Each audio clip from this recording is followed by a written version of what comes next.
Nandana Braja Jana Ranjana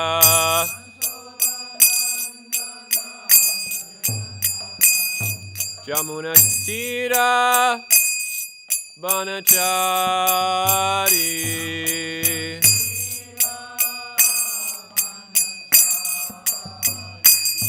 Jamuna Tira Banachari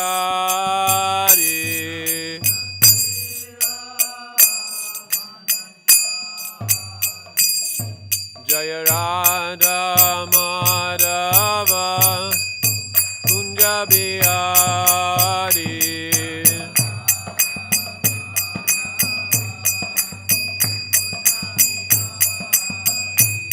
Jaya Radha Madhava Kunja Bihari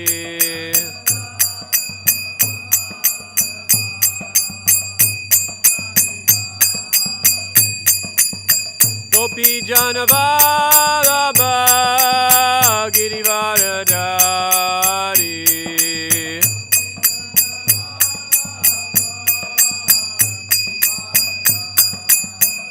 Jaya Gopi Janavallabha Girivaradhari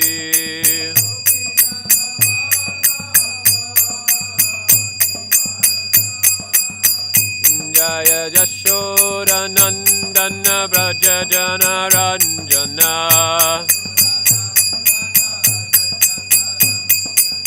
Jashoda Nandana Braja Jana Ranjana Yamuna Tira Vanachari Jaya Radha Madhava Kunja Bihari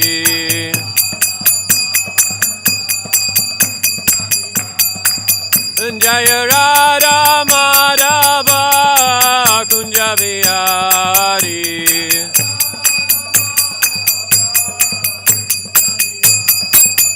Hare Krishna Krishna Krishna Hare Hare Hare Rama Hare Rama Rama Rama Hare Hare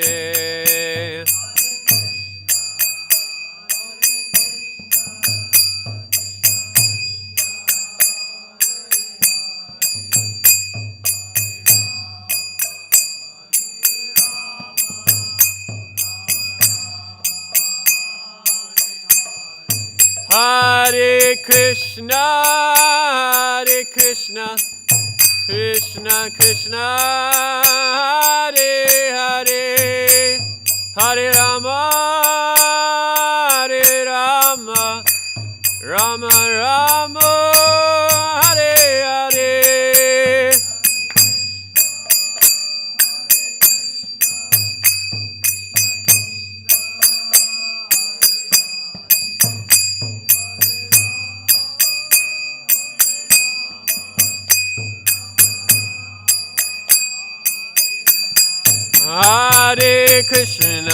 Hare Krishna, Krishna Krishna, Hare Hare,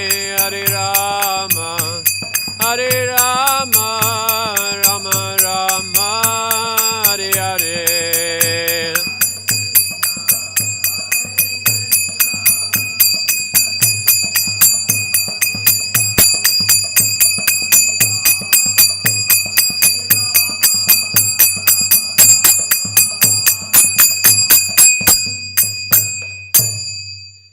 Jayam Vishnupada Paramahamsa Parivrajacharya Ashtotara Shata Shri Srimad His Divine Grace A.C. Bhaktivedanta Swami Srila Prabhupada Ki Jai Jayam Vishnupada Paramahamsa Parivrajacharya Ashtotara Shata Shri Srimad His Divine Grace Srila Bhakti Siddhanta Saraswati Goswami Maharaj Prabhupada Ki Jai Ananta Koti Vaishnava Vrinda Ki Jai Nitai Gaura Premanande Om Namo Bhagavate Vasudevaya.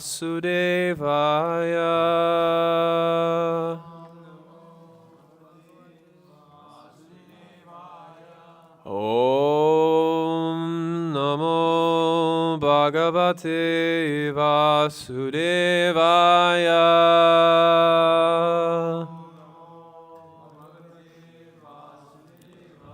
Om Namo Bhagavate Vasudevaya.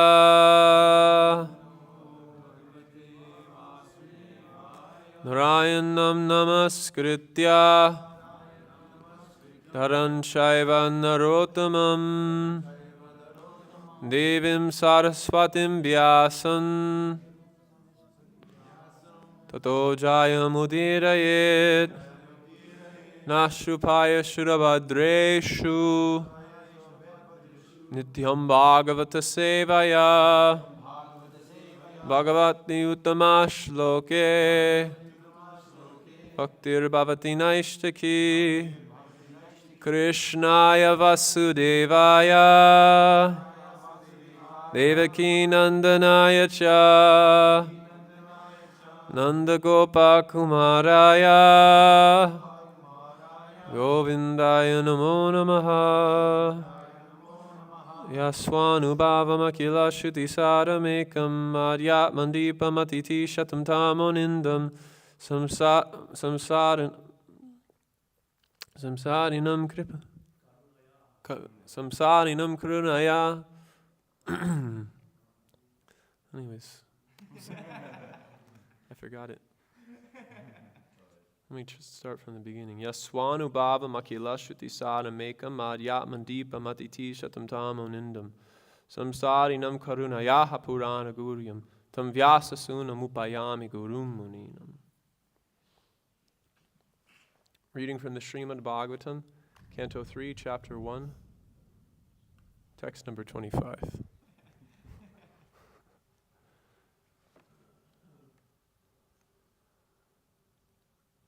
Savasudevanucharam prashantam Savasudevanucharam prashantam Brihaspate prak Tayanam pratitam Brihaspati prak Tayanam patitam Alingya gandham pranayena badram Swanam apichat bhagavat prajanam Swanam aprichat bhagavat prajanam Savasudevanucharam prashantam Brihaspate prak tayanam pratitam Alingya gandham pranayena badram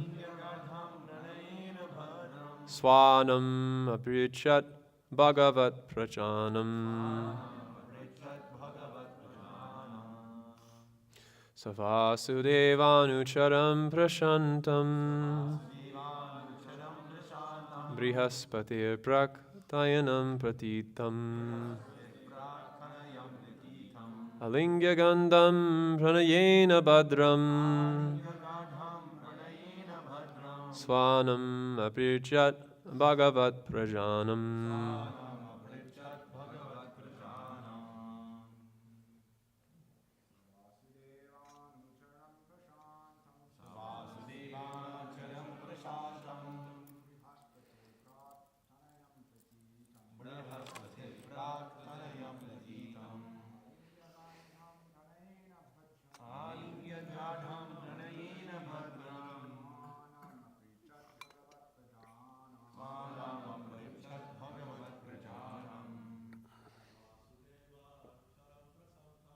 Vasudevanucharam prashantam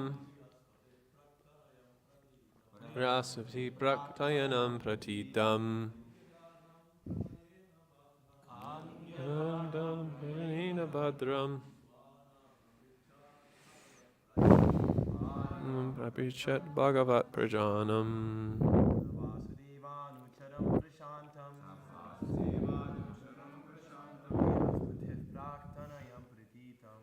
Aspati praktayanam pratitam. Alinga bhadram, Ganesha bhadram. Swanam aprichat bhagavat prajanam. Matajis. Vasudevanucharam prashantam. Brihaspati praktayanam pratitam. Alinga gandham pranayena bhadram. Swanam apirchat bhagavat prajanam. Sahasudevanucharam prashantam. Priyaspatir praktayanam pratitam. Alinga gandham pranayena bhadram. Swanam apirchat bhagavat prajanam. Saha. He, Vidura, Vasudeva, Lord Krishna, Anucharam, constant companion, Prashantam, very sober and gentle, Brihaspatir, of Brihaspati, the learned spiritual master of the demigods, Prak, formerly, Tanayam, son or disciple, Pratitam, acknowledged, Alingam, embracing, Gandham, very feelingly, Pranayena, in love, Bhadram, auspicious, Swanam, his own, Aprichat, asked, Bhagavat, of the personality of Godhead, Prajanam, family. Translation and purport by His Divine Grace A.C. Bhaktivedanta Swami Srila Prabhupada. Then, due to his great love and feeling, Vidura embraced Uddhava, who was a constant companion of Lord Krishna, and formerly a great student of Brihaspati's. Vidura then asked for news of the family of Lord Krishna, the personality of Godhead. Purport. Vidura was older than Uddhava, like a father, and therefore when the two met, Uddhava bowed down before Vidura, and Vidura embraced him because Uddhava was younger like a son. Vidura's brother Pandu was Lord Krishna's uncle, and Uddhava was a cousin to Lord Krishna. According to social custom, therefore, Vidura was to be respected by Uddhava on the level of his father. Uddhava was a great scholar in logic, and he was known to be the son or disciple of Brihaspati, the greatly learned priest and spiritual master of the demigods. Vidura asked Uddhava about the welfare of his relatives, although he already knew that they were no longer in the world. This inquiry appears to be very queer, but Srila Jiva Goswami states that the news was shocking to Vidura, who therefore inquired again due to great curiosity. Thus his inquiry was psychological and not practical.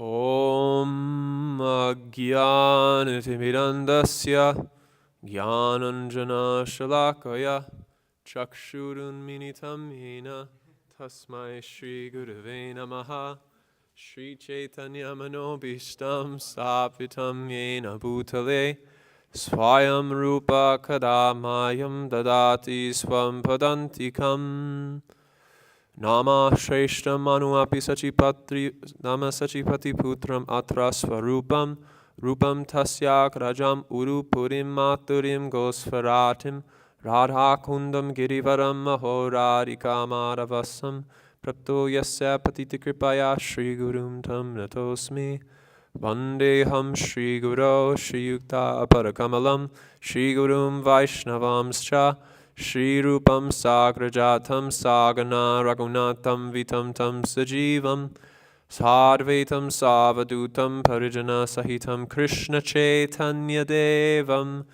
Shri Radha Krishna Padan Sagana Ladita Shri Vishakam Vitamscha Nama Om Vishnu Padaya Krishna Prishtaya Bhutale Srimate Bhakti Vedanta Swaminiti Namine Namaste Saraswate Deve Gauravani Pacharine Nivishesha Shunyavadi Pashyatadeshatarine Anandali Maya Vigrahaya Himamba Divya Chavisundaraya Tasmai Mahaprema Rasa Pradaya Chaitanya Chandraya Namo Namaste Namo Mahavadanyaya Krishna Prema Pradayate Krishnaya Krishna Chaitanya Namane Goratvase Namaha He Krishna Karuna Sindho Dinabandho Jagatpate Gopeshwa Gopika Kanta Radhakanta Namostate Tapta Kanchana Gourangi Radhe Vrindavaneshwari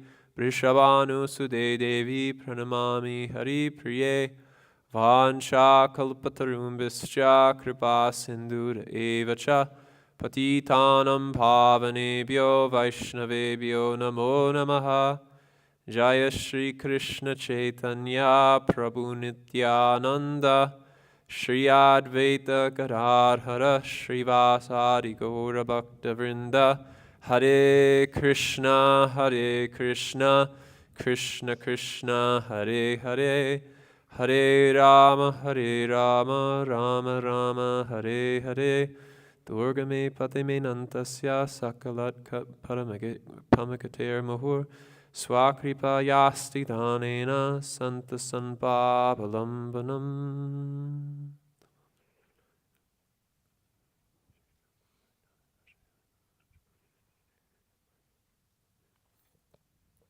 In this particular section of the Srimad Bhagavatam, we are seeing the meeting of Uddhava and Vidura, and this is taking place within various levels of Vaishnava Sangha.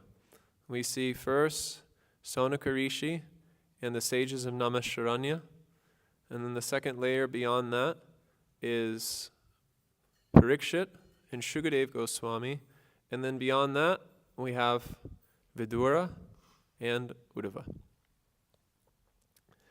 And this is really a theme of the Srimad Bhagavatam. It's a compilation of glorifications given by Vaishnavas throughout time, glorifying Krishna, the Supreme Personality of Godhead. So it's often said that the Srimad Bhagavatam is considered to be the postgraduate study of the Bhagavad Gita, and because although Krishna is speaking about himself in the Bhagavad Gita, in the Srimad Bhagavatam, it's the devotees who love Krishna who are speaking about Krishna.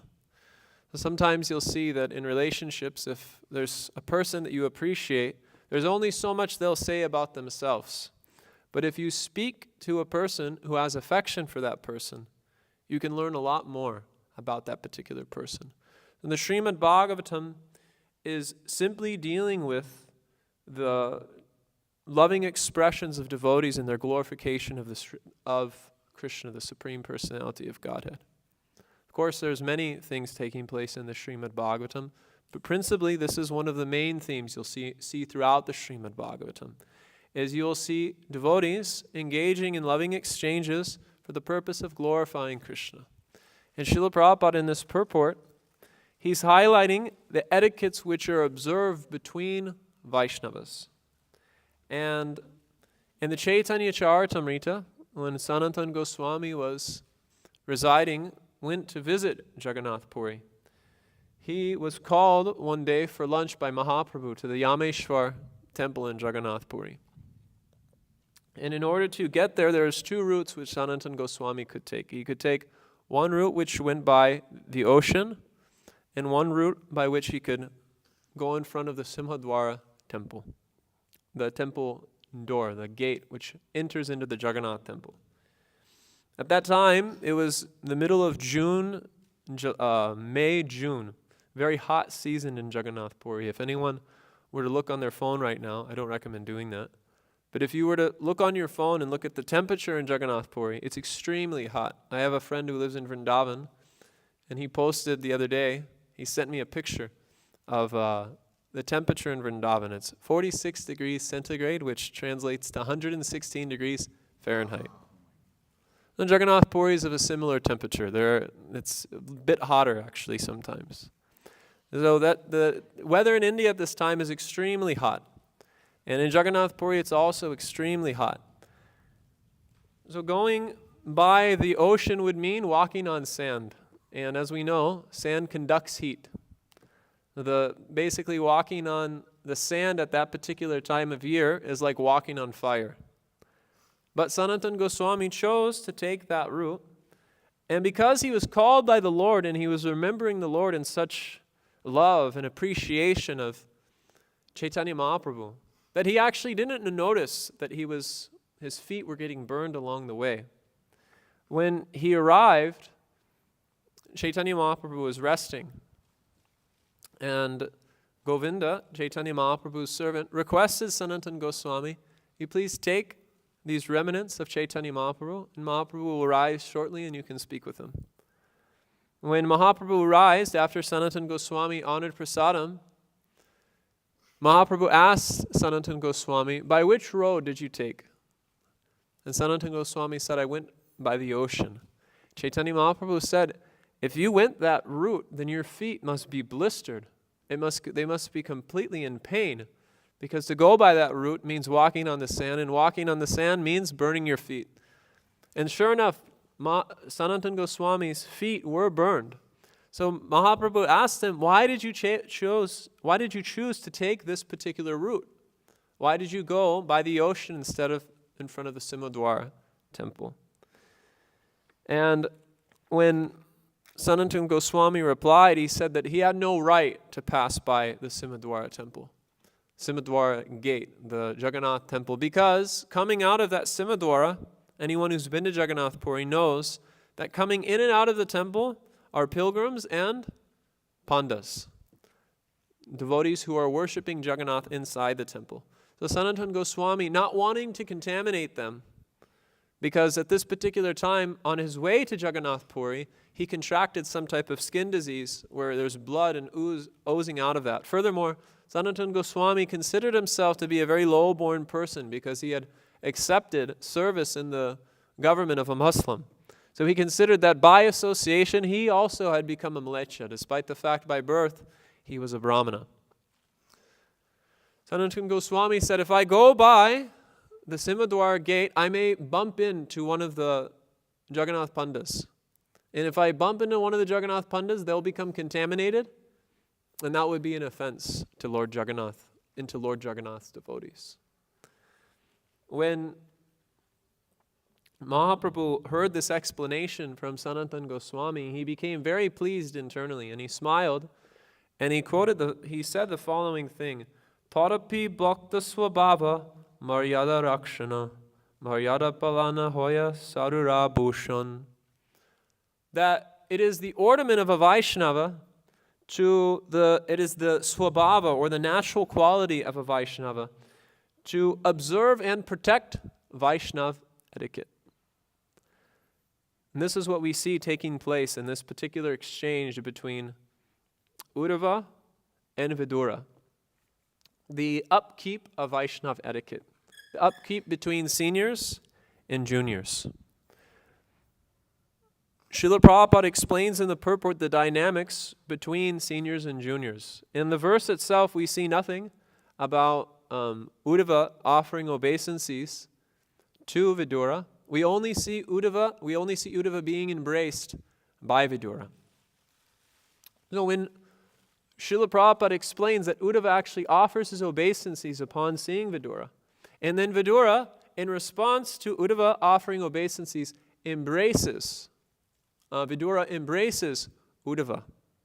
This explains the dynamics between seniors and juniors. Juniors are meant to offer respect. Juniors are always meant to be in a mood of respect and a mood of service towards seniors. Whereas seniors, the role which they play is very interesting. They are meant to show affection and offer blessings to juniors. When juniors have that mood of respect, when juniors have that mood of submission, the natural byproduct of that will be that seniors will offer blessings and seniors will offer affection to the juniors. And that will help allow the juniors to make advancement on the path of devotional service.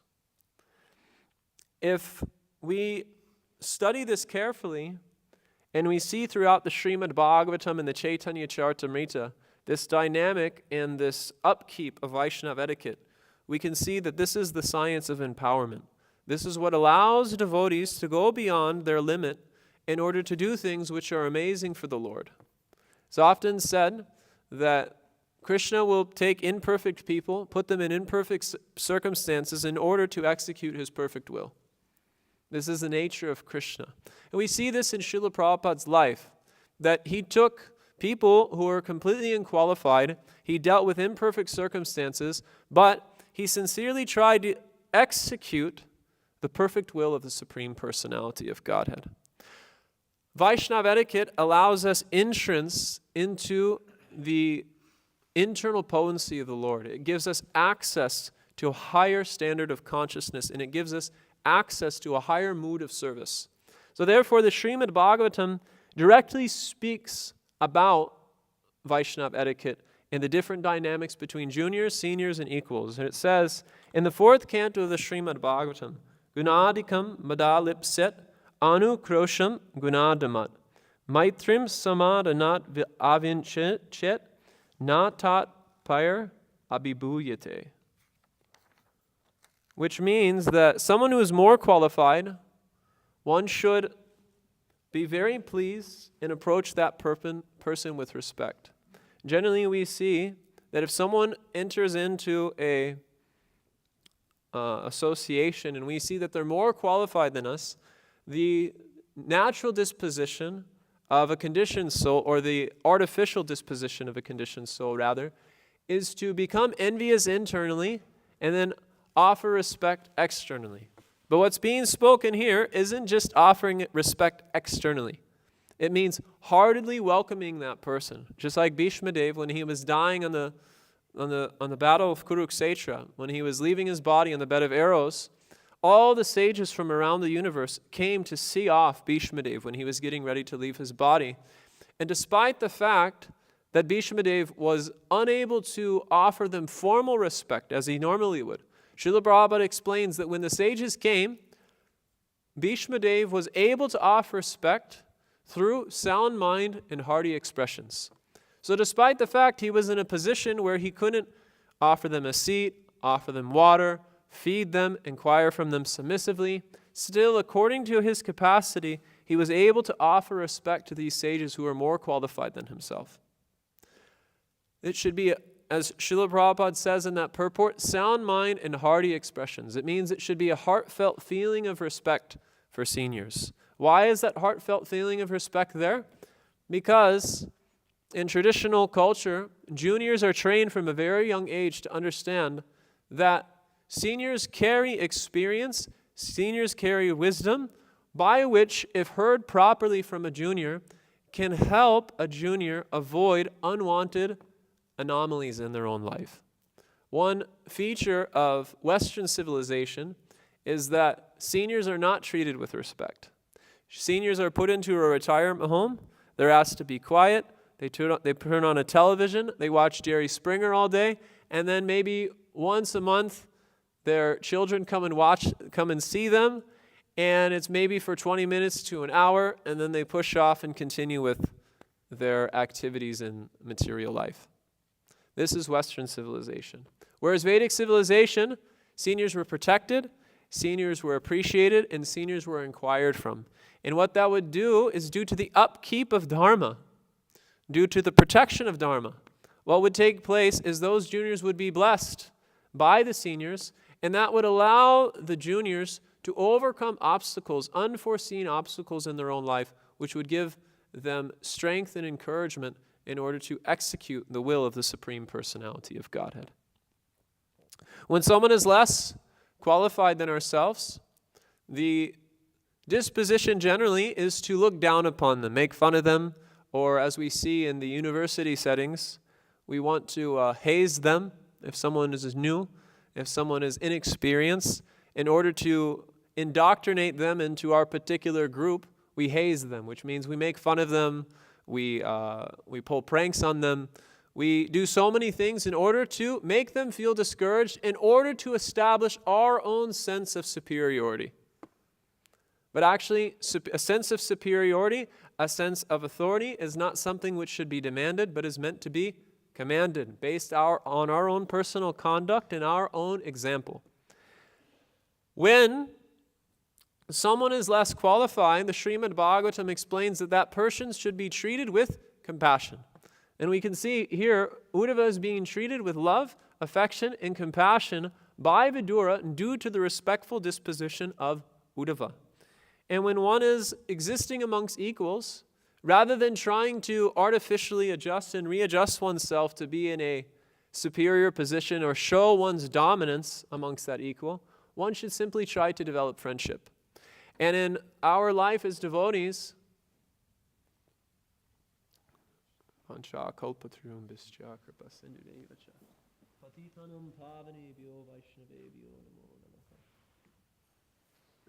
Prabhu ki jai. In our life as devotees, it's important that we have a variety of all these relationships. We should have relationships with seniors who offer us blessings and affection. We should have friendships with peers. And simultaneously, we should learn to show compassion to juniors. And the Srimad Bhagavatam explains that when this disposition is upheld, one is able to overcome the threefold miseries of material life. That's directly spoken to Dhruva by Narada Muni in the Srimad Bhagavatam. But is it just this formal upkeep of respect? Like I was saying earlier, it's not just an external disposition of showing respect. It's not just an external disposition of showing encouragement. It's not just an external artificial development of friendship. If one is following the rule, but is not catching the spirit of the rule, then those upkeeps of etiquette will ultimately deteriorate in due course of time. So what is the active ingredient of this culture of respect? What is the active ingredient of Vaishnava etiquette? We learn from Jiva Goswami that the active ingredient of Vaishnava relationships is the 6 loving exchanges amongst Vaishnavas. Dadati pratigrinati guhyam atyakti prichiti punkte bojayate chaiva sadvitam pratilakshanam. That there are 6 exchanges which are meant to be exchanged amongst Vaishnavas. And these exchanges are taking place among so many different types of people. But what makes Vaishnava exchanges unique is that Krishna is kept in the center of those relationships. This means that we have to make an effort to engage in those 6 loving exchanges. It's very easy in the course of our life to chant Hare Krishna, read Srimad Bhagavatam, do our service, but then neglect the relationships which are around us. But actually, the whole point of our service, the whole point of our chanting, the whole point of the Srimad Bhagavatam is for it to be done in the association of devotees. Sankirtan means Samyak Kirtan, which means everyone comes together and glorifies the Supreme Personality of Godhead. So the association of devotees makes the chanting of Hare Krishna more intense. It makes the study of the Srimad Bhagavatam more intense. It makes our various services in preaching more intense and more relishable. If one tries to execute these activities on their own, they won't feel deep satisfaction within the heart. I know I've seen that some days, in certain circumstances, you have to go out on book distribution by yourself potentially. It can happen sometimes. But there's a very different flavor as to when we're out distributing books with the devotees and when we're distributing books by ourselves. And there's a very different flavor to studying the Srimad Bhagavatam in the association of devotees and studying Srimad Bhagavatam by yourself. In the same way, we all have our daily practice of japa, which shouldn't be neglected. But simultaneously, I think everyone can admit that some of the most powerful experiences which they've had in Krishna consciousness has come from performing kirtan in the association of devotees, or chanting japa in the association of devotees. Bhaktivinoda Thakur, he explains that if one wants to overcome the various impediments which keep one from chanting purely, then one should chant in the association of a Vaishnava who has taken the chanting of Hare Krishna extremely seriously. So at every stage of our life, the relationships which we have with Vaishnavas will be in direct proportion to the advancement which we're making on the path of devotional service. So we have to make an effort to actually extend ourselves for these 6 loving exchanges. So for instance, giving gifts. Giving gifts is meant to be a heartfelt exchange. There's a devotee in San Diego named Balaram Prabhu. I'm pretty sure some of the devotees know Balaram Prabhu. Many may not, but I know Kalki Prabhu knows him, Brigupati Prabhu knows him, Ganganath. Mitravan, you may know him. So Balaram Prabhu, he tells the story that he was in the ashram. He's been a brahmachari for nearly 15 years now. And a devotee, he came and gave him this old apple. He said, "Hey Prabhu, I wanted to give you this gift." And it was this old, kind of shrivelly apple. And Balaram Prabhu kind of took it and he's like, "Well, what is this? Where did you get this?" He said, "Oh yeah, well, I got it a few weeks ago." He said, "Who did you get it from?" "Someone gave it to me as a donation on Sankirtan." So he wasn't giving the gift out of a heartfelt appreciation for the person. He was giving the gift because he was trying to get rid of something that he didn't want. This is not a loving exchange. This is simply trying to push off our trash onto other people. So giving gifts means that it's something that we value and it's something that the person will value.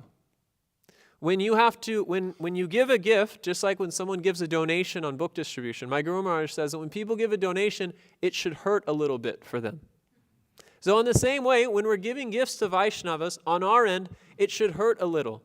Because we don't want to part with that particular thing, because if it's a value to us. And simultaneously, that which we're parting with, that person should value and appreciate. Of all the loving exchanges which exist between Vaishnavas, giving gifts, accepting gifts, revealing one's mind in confidence, inquiring confidentially, and giving prasadam and accepting prasadam, the one which is taking place in this particular pastime is Guhyam Adyakti Prichate. And actually this particular loving exchange has the ability to deepen relationships amongst Vaishnavas more than any other particular exchange. All of them have the ability to deepen relationships, but this Guhyam Adyakti Prichate is a very deep and meaningful one, and if done properly, can help us experience the value of Vaishnava Sangha. And this is a valuable aspect of devotional service because the very word guhyam means confidential. Means something confidential should be shared. And actually the process of devotional service itself is guhyam. It's very, very much confidential. Raja vidyam, raja guhyam, pavitram idam uttamam, prakyaksha avagyam dharmyam, susukam kartum avayam. The practice of devotional service itself is a very confidential process. And why is it confidential? Because the realizations which one has in Krishna consciousness is that which Krishna has gifted to us in the course of our sincerely trying to serve Him. This is what makes it confidential. In the beginning of the Chatur Shloki of the Srimad Bhagavatam, it said, Jnanam Paramaguyam Me, that this knowledge which I'm about to speak to you, Krishna is speaking to Lord Brahma, is extremely confidential. So Jnanam Paramaguyam Me, Tadvigyana Samanvitam, Sarahasya Tanangam Cha, Griha Gatitam Mayam, Grihanam Grihitam Mayam. That, please listen very carefully, because what I'm about to speak to you is extremely, extremely confidential. And if heard properly, it will bring realization of that which I'm speaking. When Srila Bhaktisiddhanta Saraswati Thakur was sending his devotees to England, he told them, preach the message of Sri Chaitanya Mahaprabhu boldly and listen to what you speak. What this means is that when you're performing devotional service, when you're preaching the message of the Srimad Bhagavatam in the world, the realizations which you receive, you may not even realize what you're speaking in the midst of it, because it's flowing through you by the mercy of Krishna. So, jnanam paramaguyam me. This knowledge will be revealed in the course of your trying to serve me. And if we're indiscriminate with how we reveal this confidential knowledge, then it's actually an offense to the holy name to reveal the nature of devotional service to anyone and everyone. Advancement on the path of devotional service, as explained by Srila Prabhupada, is based on the attitude of the follower. So if we have made any advancement on devotional service, it means that we have realization. Ata Shri Krishna Namadi Nabhavet Gram Indriya Seva Mukhehi Jivadao Swayam Eva Spratyadao. That by engaging one's tongue in the chanting of Hare Krishna with the right attitude, the natural byproduct of that is that Krishna reveals himself to the person. And so that realization is brought about by a sincere effort to serve Krishna with humility. And in the Chaitanya Charitamrita, Kaviraj Goswami explains that every single devotee, he should wear this verse of Trinadapi Sunichena Tarorapi Sahishnuna Amanina Manadena Kirtaniya Sadahari. He should wear this around his neck for continual remembrance. Because if this verse is our constant meditation, to remain as humble as a blade of grass, which means to accept the mission of the spiritual master as our only focus in life. This is explained by Srila Bhaktisiddhanta Saraswati, that to be humbler than a blade of grass does not mean to make oneself a doormat. To be humbler than a blade of grass means to consider oneself to be the dust at the lotus feet of the spiritual master, which practically means that the order of the spiritual master is the life and soul of the disciple. And in order to execute that service, the disciple is willing to do anything and everything. And in the course of doing anything and everything, they will have to tolerate inconveniences like a tree. The inconveniences which will arise on the path of devotional service will be innumerable. Shri Bhakti Marga Iyakanta Kakoti Rudha. Srila Prabodhananda Saraswati explains that the path of devotional service is littered with thousands and thousands of thorns. And if one is sincerely trying to execute the mission of the spiritual master, do not expect the path to be a path of roses. Rather, expect for there to be inconveniences. Expect for there to be unforeseen obstacles. Expect for there to be various reversals in the course of one's trying to serve the spiritual master. And one will make advancement in the course of devotional service. And one will be gifted realization in the course of practicing devotional service if they can learn to tolerate those inconveniences. And in the midst of those inconveniences, naturally one will see that there's nothing for me to be respected for, because anything which I am able to do is simply the strength which is coming from the spiritual master.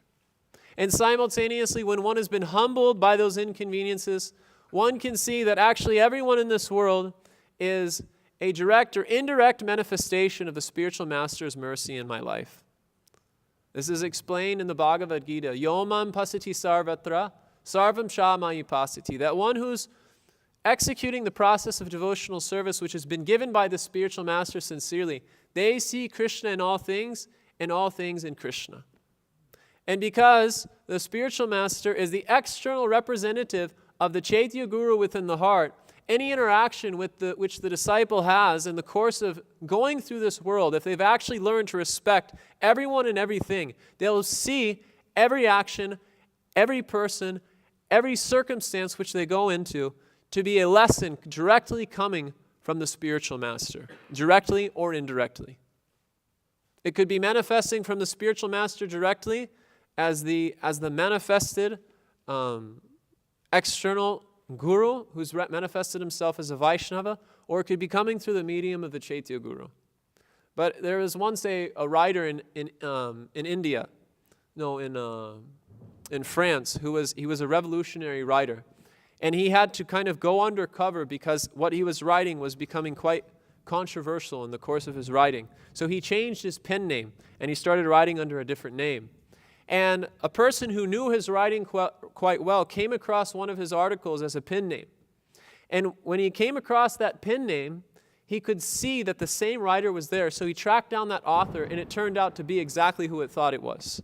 So in the same way, Krishna may be using a different pen name. It may not be directly coming from the lips of the spiritual master. But because the language of the spiritual master, the message of the spiritual master, the mood of the spiritual master is manifesting through that particular circumstance to that particular person, one can appreciate the presence of Sri Guru being fully available in that particular place. This is what it means to offer respect to everyone. That within everyone and within every interaction is the potential to become instructed by Sri Guru. And if one is cultivating these 4 qualities of humility, tolerance, pridelessness, and respect, the natural byproduct of that is that one will be able to chant the holy names constantly. Ata Shri Krishna Namadi Nabavet Graimindriye Seva Mukhe Hi Jivadal Swayameva Spratyadal. And the byproduct of having chanted constantly, as this verse is explaining, Krishna will begin to reveal himself. And that revelation is considered to be extremely, extremely confidential. And the realizations which come through that constant chanting, the realizations which have come through that mood of service, we should consider within the core of our heart to be restricted access. Just like you'll see in the government, if they're doing particle accelerators. In the Swiss Alps, I think they have these particle accelerators. They're hidden deep, deep, deep within the mountain. And only a few people are allowed access into that area. There is restricted access. Why? Because the knowledge and the information and the instruments which are being used in that place are extremely confidential. They're not meant to be used by anyone and everyone. And in the same way, we should consider that the realizations which we have received in the course of practicing devotional service to be extremely confidential. They are not meant to be shared with anyone and everyone. Apana bhajana kata na shunibe jata tata. Narottam Das Thakur says that I will not go around speaking about the realizations of my bhajan. I will not go here and there speaking about my realizations. And Bhaktivinoda Thakur explains that if we do engage in such indiscriminate activity, speaking here and there about the process of devotional service, speaking here about the confidential nature of devotional service, if we reveal that to the wrong person, someone who is not of proper Vaishnava conduct, then what will take place is due to revealing that confidential information in a mood of love, we will actually contract their association. We will engage in Sangha. And from that Sangha, from that association with materialistic people, with Mayavadis, with sentimentalists, whoever it may be, the byproduct will be Sangat Sanjayate Kaman. We will develop material desires by having revealed that confidential information. So the knowledge which we receive in devotional service, there is restricted access. But it's not that we're banned from revealing our mind to anyone to begin with. We can reveal our mind to someone, but we have to learn to exercise discrimination as to who we can reveal our mind to. So Rupa Goswami says, Srimad Bhagavatartana Ashvato Rasikaisaha Sajati Yasaye Snigde Sadhu Sangha Satovare. That we should learn the art of revealing our mind to those who are sajati, or those who are of a similar disposition as us.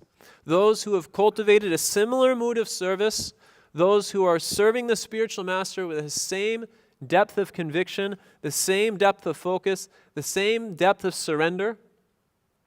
And if we do that, then the byproduct is very wonderful. The Srimad Bhagavatam explains, Paras paranu katanam pavanam bhagavadyashaha matoratir matastushtir nivritir nimitta atmanaha. That when Vaishnavas come together and they reveal these very confidential realizations and the association of each other who are swajati, of a similar disposition, 3 things arise. First one is rati. One develops a natural affection for that Vaishnava. Relationship of love and appreciation and depth arises in the relationship to that particular devotee. The second thing which arises is tushtir. One develops satisfaction in the heart. And finally, there's nivritir, which means one wants to give up all material association. This is very important to us as aspiring sadhakas, because being an aspiring sadhaka specifically means that we are polluted by anarthas. And of those anarthas, the ones which are the most voracious is enviousness, lust, anger, greed. All of these things are polluting our heart, contaminating our heart at every moment. But in the association of Vaishnavas, if love is arising for the Vaishnavas, if appreciation is arising for the Vaishnavas, that means that enviousness is escaping our heart. If we're becoming satisfied in that association, that means soka, lamentation, moha, illusion, is fleeing from our heart. And if one is becoming nivritti or detached, that means lust is fleeing from our heart. We're becoming detached from the attractions of this world. So the essence of this exchange between Uddhava and Vidura is the active ingredient of this Vaishnava exchange of revealing one's mind in confidence. At the end of the purport, we see that Vidura is revealing his mind not for any practical purpose, but he's doing it specifically out of love. There's a psychological disposition. He's revealing his mind because he's distressed by Krishna's departure. So he's speaking almost as if a madman, a person who's been maddened with love of God. He cannot believe that the Lord of his life has left this world, and so he's finding solace in the association of Uddhava. And this is a very interesting manifestation of Vaishnava etiquette. This is the transcendental aspect of Vaishnava etiquette. Krishneti yasya giritam manasadriyeta. There's different Vaishnavas which we can associate of different levels of realization. Some who are just chanting Hare Krishna, we should respect them in our mind. Some who have been initiated, we should offer them physical obeisances. And for those who have become freed from the propensity to criticize others, those who are uttama adhikaris, we should serve and hear them constantly. This exchange between Uddhava and Vidura is very, very interesting as this chapter goes on, because although Vidura is in the position of being a senior, due to Vidura's appreciation of Uddhava's exalted realization and devotional service, Vidura is inquiring from him. Uddhava is speaking to his senior, and this is what brings Vaishnava etiquette into a very interesting dimension. That it is the nature of Vaishnava etiquette that a senior, out of his affection, out of his blessings for a junior, can empower that junior to even instruct him. He may not need to be instructed, but for the purpose of purifying and encouraging that particular person who may appear to be in a junior position, that senior Vaishnava can engage them in their service. And as we'll learn tomorrow, I don't know who'll give class tomorrow, but as we'll learn tomorrow, the superlative nature of this Vaishnava etiquette, this mood of empowerment which can come from a senior Vaishnava, finds its ultimate example in the exchange between Ramananda Roy and Sri Chaitanya Mahaprabhu. Ramananda Roy is junior to Chaitanya Mahaprabhu. Chaitanya Mahaprabhu is the Supreme Personality of Godhead. But in order to display the mercy which Chaitanya Mahaprabhu has come to give, he's taken someone who appears to be from a low background, who appears to be unqualified, an external consideration. And Chaitanya Mahaprabhu takes that person who may be junior to him, who may be of a lower qualification. He's not a sannyasi, he's not a brahmana, but he engages him in the service of speaking on the science of Krishna consciousness. And not only that, the conversation between Ramananda Roy and Chaitanya Mahaprabhu is such an exalted nature that Bhaktisiddhanta Saraswati wouldn't allow some disciples to read the entire chapter. He would ask them to read up to a certain point and then continue on. So the confidential nature of that loving exchange is beyond our comprehension. But we can appreciate the principle of Vaishnava etiquette, and we can appreciate the principle of empowerment, and within our own relationships, we can strive to be an example and strive to practically apply those principles in our own life. Hare Krishna.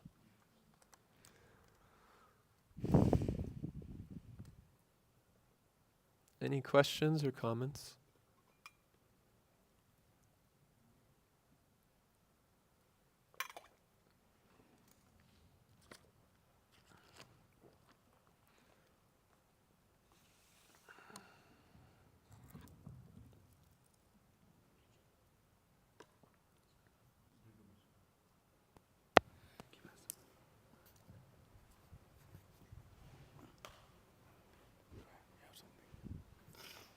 So here, so Vidura is offering respect to Uddhava, and later Uddhava specifically doesn't instruct Vidura because he considers him his senior and he redirects him to Correct. Maitreya.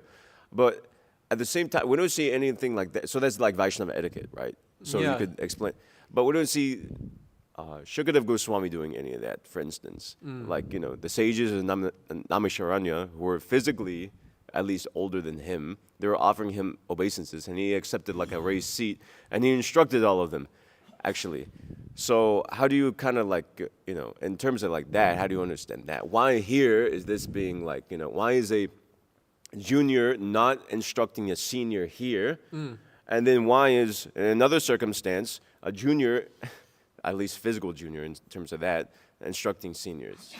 My understanding is that, yes, there's that consideration of Vaishnava etiquette which Uddhava wanted to uphold. But simultaneously, my understanding is he wanted to redirect Vidura to Maitreya to give Maitreya the opportunity to speak what they had heard. Because Maitreya was present, I believe, during the Uddhava Gita. But Uddhava heard the same thing, did he not? It was specifically... Yes, he did. But he wanted to give the opportunity to Maitreya Rishi. I see. And I believe, I would need to confirm by checking commentaries, but I believe that him speaking that helped him mature in his... Maitreya. Yeah. Yeah, I don't remember. It helped him mature in his devotional understanding. So Uddhava offered the opportunity to Maitreya to speak in order to uphold Vaishnava etiquette, and then simultaneously to give Maitreya the opportunity to go deeper into what was spoken. Because I think he was a bit of like a karma kanda, not karma kanda, jnana, jnana mishra bhakta, a mixed devotee on the level of jnana. But having spoken to Vidura, it helped him bring him to a pure devotional conception. And then regarding Shukadev Goswami speaking in front of like accepting a raised seat in front of, actually even in front of his spiritual masters, he accepted a raised seat. Well, and then he spoke. Yeah. So, Like I said, it's the nature of seniors. If the junior is of the right disposition, the right mood of service, the right mood of being qualified, there are circumstances in which seniors will put a junior in a position where they can become empowered. okay, that makes sense. I guess it's similar to... Yeah. okay. And you see, it's not that Uddhava didn't speak at all, actually. Amongst Uddhava and Vidura, a very confidential thing was spoken. Uddhava practically spoke the Krishna book to Vidura. That will be the next chapter, I believe, chapter 2. So he'll recollect all of Krishna's pastimes. It's a very confidential thing to share. But he shared it due to the relationship of love between himself and Vidura.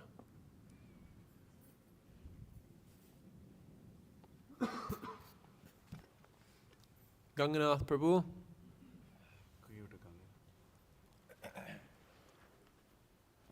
Hare Krishna. So, okay, Hare Krishna.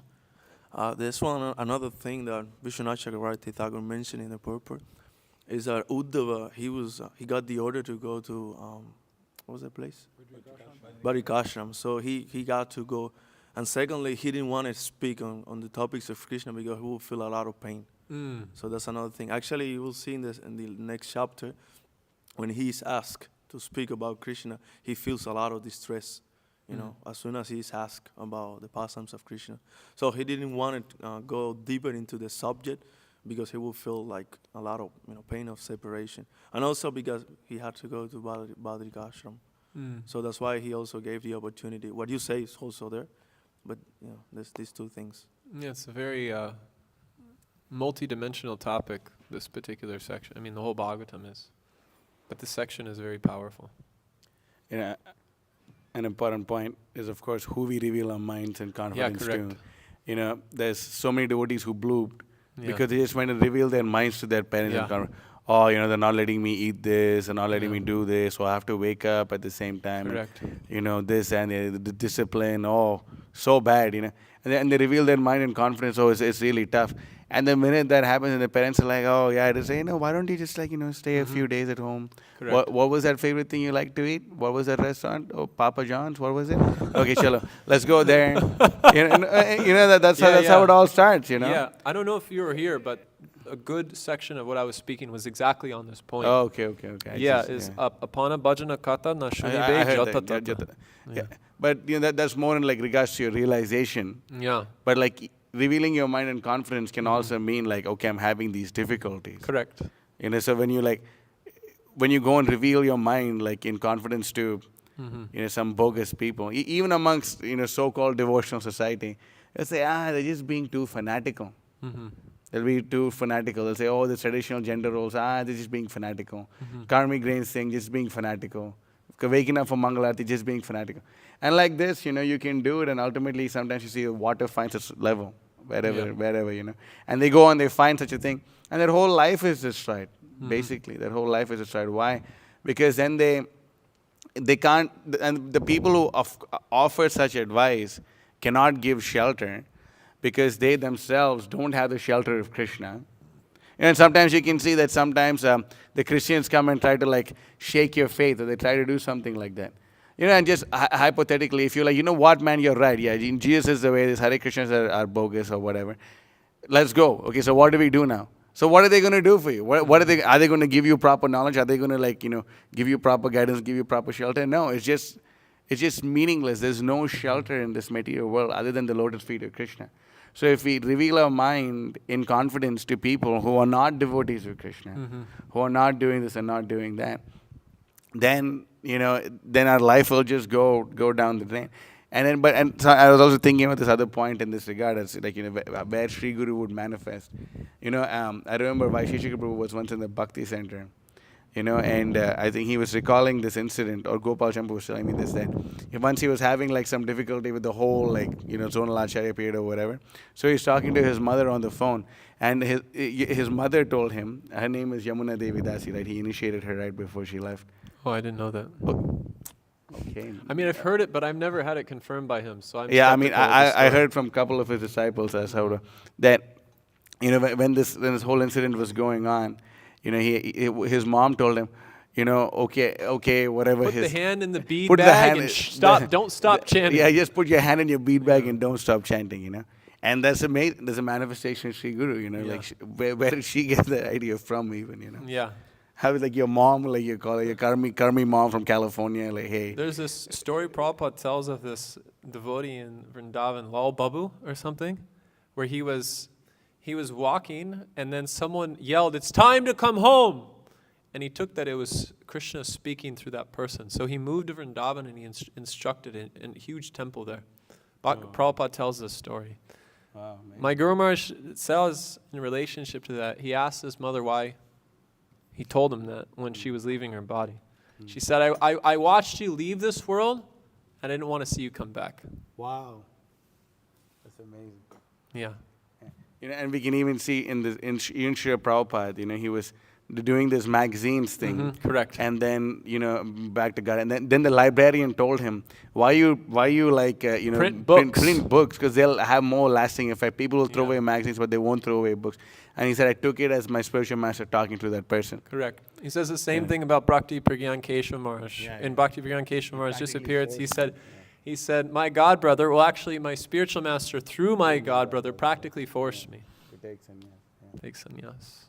Yeah, I mentioned, I think you were probably coming up because it was right before, but I mentioned that Bhaktivinoda Thakur, he explains that if one does these 6 loving exchanges, revealing one's mind to confidence and inquiring confidentially with someone who isn't Swajati. Yeah. And the thing is, you have to do this with anyone and everyone.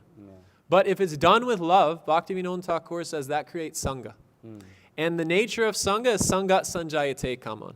That material desires will arise. According to Yeah. the mode of nature they're contaminated by, Yeah. you'll be infected by that. Definitely. It's like you go out into the world without, a vaccination. Yeah. And you become infected by that thing. Well, of course you got infected by that thing because you didn't take the precaution.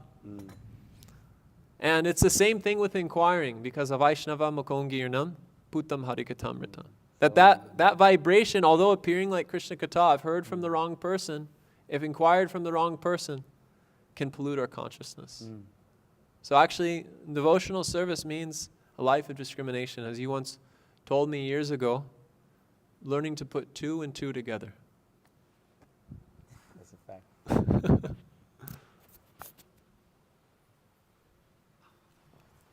Devavrata Prabhu, it's nice to hear you speak about Vaishnava etiquette. And here we're, in the third canto we're hearing this. You gave a reference from the fourth canto also. Correct. And just because, we just observed Nrsimha Chaturasi, Prahlad Maharaj also gives instructions on Vaishnava etiquette. This is in the fourth chapter of the seventh canto. Bhagavatam says, to respectable persons he acted exactly like a menial servant. To the poor he was like a father.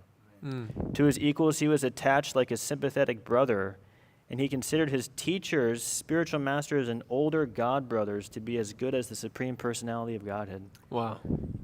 That's amazing. Prahlad Maharaj. Brigupati Prabhu, would you be willing to share some wisdom with us? That's his wisdom. That's just humility. You have something? Okay. Thank you all very much. Oh, Ty, let's hear it. Let's hear it. Come on, Ty. Don't be shy. Also in the Ramayana, it speaks a lot about senior, junior, Yeah. etiquette. I learned a lot from reading Actually, that book. Suvarna Bindu Prabhu was telling me that in the Mahabharata, there's points where the people become a bit distressed and overcome by lower qualities. And someone says in it, I forget the full reference, but he says, you're behaving as if you haven't properly served your elders. Yeah.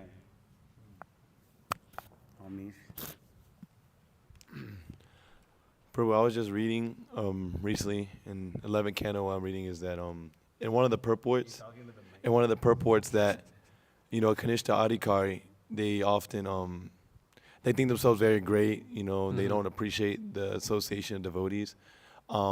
Whereas of course the Madhya Adhikari relishes the association of devotees, and what makes the Kanishta Adhikari make advancement is when they realize that they're insignificant, and they support those devotees who are themselves in the fire of Sankirtan. They're propagating the preaching movement. Correct. So I was thinking, there's we have many seniors, especially within this kind of movement. There's so many seniors, but there seems to be a difference between just seniors who been in longer or may be advanced more, but those who are doing pleasing their guru and more directly in the fire, perhaps more in the instructing position. Correct. So how would we interact with someone who's our senior, and who may be giving us advice, and also someone who's more like our Shiksha guru, who's obviously in the fire of Sankirtan, who's doing a lot of preaching work for the spiritual master, and especially if they're giving differing opinions. Well, if they're the god brother of your spiritual master, they should be treating with just as much respect as the spiritual master. That's one point. In terms of learning to respect devotees who are particularly aligned with the mission of the spiritual master, it's really a matter of faith in terms of if you consider them a Shiksha guru or not. Confirmed. It's just a matter of faith. Yeah. It's a matter of can you respect them as on the level of a spiritual master? It's completely appropriate to consider a god brother to be like a guru in one's life. Giriraj Swami and Tamal Krishna Maharaj. Tamal Krishna Maharaj once told Giriraj Swami that I consider you like a Shiksha guru. So that relationship can be there. And actually, in one sense, it's healthy if that relationship is there. Otherwise, we could be interacting with a Vaishnava who may appear to be our equal, but spiritually is actually our superior. So learning to be submissive to them and learning to take instruction for them helps us cultivate that Chernadapi Sunichina principle. But specifically dealing with what you're talking about, this Kanishta, the most important thing for a Kanishta or a Madhyama, Vishwanath Chakravarti Thakur explains in that section, is to become the limb of an Uttama. So if you see a Madhyama who's already functioning as a limb as an Uttama, you can assist that person. And by assisting that person, you'll be, by default, connected to the mission of an Uttama. I don't know if that answers your question That perfectly. helps a lot. But That helps a lot, Prabhu. And also, in this Upadeshamrita, Krishneti Yasya Giritam Manasa, that verse, correct. it says that one must respect in their mind, one who chants Hare Krishna. Yes, Offer obeisance is the one who receives Diksha. correct. And then worship those who are freed from the inclination of, Correct. envy, things like that. This first level of offering within their mind those who chant Hare Krishna, because it seems like there's like people who like may be our seniors or may have gotten Diksha, but perhaps are very like offensive to maybe other devotees, their own spiritual master, maybe have many misconceptions or don't follow properly. Do you offer obeisance to those who have received Diksha, but perhaps like aren't proper followers, or would you consider them in the realm of offering obeisance within the mind? Like Should hate the sin and not the sinner. yeah. Bhaktisiddhanta Saraswati, he said that, may my only wish is to wish the greatest good to my worst enemies. So although Bhaktisiddhanta Saraswati spoke so strongly against deviation and been so strongly against pseudo-Vaishnavas, against Mayavadis, within the core of his heart, he simply wanted to see them become Krishna conscious. And that's why he spoke that way. So we should be respectful, at least from a distance. And we may not respect the ideas which they carry, but we can respect them as being a part and parcel of Krishna, but we don't have to respect the ideas which they're harboring. So do you offer obeisance to such people? Like that first part of people like offering within your mind to people who chant Hare Krishna. Who is this referring to? Is these just like anybody who chants Hare Krishna? My understanding is, yes, it's if you take it as it is, that's what the Prabhupada seems to be indicating, but there may be deeper details into it. And I think Mahotsa has something to say about this. Sakala samana korite shakati dehona tajata. We see, there's nothing wrong in offering obeisance to someone who's older than you in Vedic culture. Mm-hmm. Even if Shukracharya say you can offer your obeisances to him and then run away from him. But there's nothing wrong in offering obeisances. But who you take instructions from, who you hear from, that's a whole other thing. But whatever, in the Sahajas chanting Hare Krishna, you can respect them in your mind, like what's the big deal, Prabhupada once chastised his disciples for not paying obeisances to Mayavadi sannyasis. Yeah, that's what I'm saying. You respect the ashram, you respect the age, there's so many things, we should I guess Western culture is be as disrespectful as possible, But Vedic culture is, you learn to be respectful. Correct. And then you find something to be respectful. It doesn't mean you have to go become their disciple. I guess when you're it's not an extreme. It's not an extreme. Yeah. How dare I? You're not doing Atma Nivedana. It's respecting the principle of sannyas. Yeah. The renunciation which that ashram requires. They may not be properly situated in the ashram, but you can appreciate the ashram itself. And also because the super soul is in the heart. Yeah. Yeah. Like I said, we can hate the sin, but not the sinner. And just remember Bhaktisiddhanta Saraswati. Within the core of his heart, he was speaking for the betterment of them. And then he says in his final words, he says, hopefully one day they'll understand. I'm sure one day they'll understand. I've spoke many things which has disturbed so many people that I've only done this in order to engage them in service of Krishna. Surely one day they'll understand this.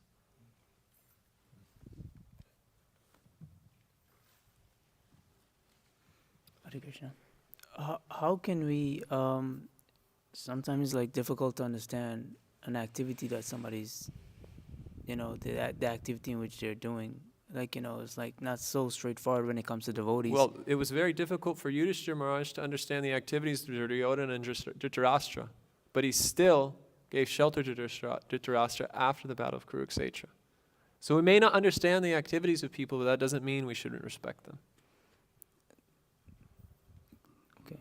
We may never understand the activities, because the activities of people, just through the exchange of social discourse, it creates so many different combinations and permutations of circumstances which are perplexing to the mind, especially of a conditioned soul.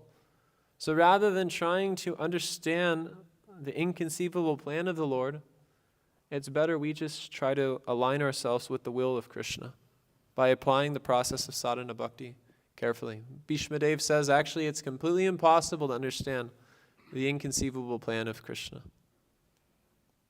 But he says that the Pandavas were successful because they were always submissive to Vaishnavas, they were always submissive to Krishna, and they were always upholding Dharma. And so they were always protected, despite the fact they had to undergo so many calamities. And at the end, Yudhishthira didn't even consider the offense of Dhritarashtra. This is explained in Prabhupada's commentary there. But he just sees Dhritarashtra as his uncle. He continued to maintain him. And then Vidura had to come and send him away. Actually, Yudhishthira, my understanding, I've never read Mahabharata all the way through, but my understanding is Yudhishthira was submissive to the kingly advice of Dhritarashtra. Calling him O king, he still referred to him as Yeah. Dhritarashtra, still he considered him the king. So we can learn a lot from the behavior of Yudhishthira, actually. Yudhishthira is the son of Dharma.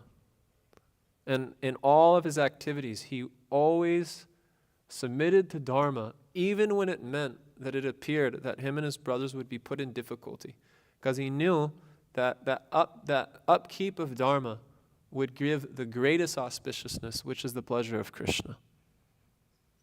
So we should always be respectful, even in circumstances where we can't understand the activities of other people. Even if we're being offended by them, we should still keep a disposition of respect. Yes, I was asking this in relationship to Abhimanyu. Sorry. I'll just remind you, you could tell, there's a point about being respectful in all situations. At one point, Prabhupada went to visit the brother Correct. of Bhakti. You can tell the rest. No, you please tell it, Prabhu. Yeah, well, Prabhupada went to visit the brother of Bhakti Siddhanta, Lalit Prasad. Lalit Prasad. Yeah, so he was in charge of the properties of Bhaktivinoda Thakur, but they were not being taken care of properly. They were, falling into disrepair, ill repair, whatever the correct word is. So Prabhupada was concerned about that because, Bhaktivinoda Thakur's legacy. And he went to offer that, his motive was, in visiting him, was that we'll do it, ISKCON will do it, just give us the permission, and we'll make the repairs, and we'll renovate things, and so forth and so on. So, they would, when they arrived, Prabhupada is junior to him. He's the brother of his spiritual master. So Prabhupada, was respectful and everything. And at one point in the conversation, Prabhupada said, "Do you think it's good that the legacy, the property of Bhaktivinoda Thakur is being neglected like this?" And afterwards, Jayapataka Maharaj asked him, "Prabhupada, how come you?" They asked a question. How come you didn't just tell him this is being not appropriate, it's being neglected? And he said, because that's the etiquette. I mean, you're allowed to ask a senior a question. You're not allowed to instruct him, but you're allowed to ask a question. So that's why I did it like that. So just on that point. Yeah. Thank you.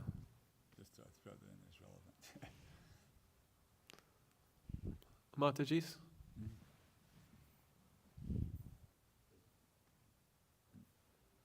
Okay, thank you all very much. Hare Krishna. Vancha kalpatarum visya kripa sindhu deva chapati.